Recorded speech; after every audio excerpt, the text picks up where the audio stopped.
భగవాన్ విష్ణువు ధర్మాన్ని పునరుద్ధరించడానికి దశావతారాలు ధరించాడని సంప్రదాయ విశ్వాసం. ధర్మం క్షీణించిన ప్రతిసారీ ఆయన అవతరిస్తాడు. శ్రీమహావిష్ణువు యొక్క దశావతారాలు: 1. మత్స్యావతారం, చేప.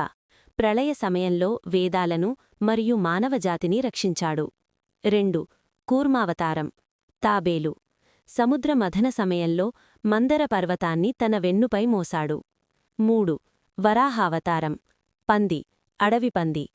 హిరణ్యాక్షుణ్ణి సంహరించి భూమాతను లేదా భూదేవిని రక్షించాడు. 4. నరసింహావతారం, అర్ధమానవుడు, అర్ధసింహం. భక్తుడు ప్రహ్లాదుణ్ణి కాపాడటానికి హిరణ్యకశిపుణ్ణి సంహరించాడు. 5. వామనావతారం, బటువు, బ్రాహ్మణుడు. 3 అడుగులతో మహాబలిని అదుపులోకి తీసుకున్నాడు. 6. పరశురామావతారం, యోధ మహర్షి. అన్యాయంగా పాలించిన క్షత్రియ రాజుల అహంకారాన్ని నశింపచేశాడు. 7. రామావతారం, అయోధ్య రాజకుమారుడు, ఆదర్శరాజు, రామాయణ కథానాయకుడు. 8.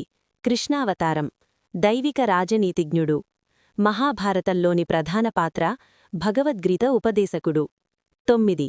బుద్ధావతారం, కొన్ని సంప్రదాయాల ప్రకారం కరుణ, అహింసా మార్గాలను బోధించాడు. 10. కల్కి అవతారం, ఇంకా అవతరించలేదు. కలియుగాంతంలో అవతరించి ధర్మాన్ని పునరుద్ధరిస్తాడు.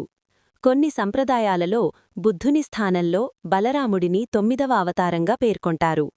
ఈ దశావతారాలకేతడు కాకుండా శాస్త్రాలలో మోహిని, హయగ్రీవుడు, ధన్వంతరి వంటి 24కు పైగా అవతారాలు కూడా చెప్పబడ్డాయి.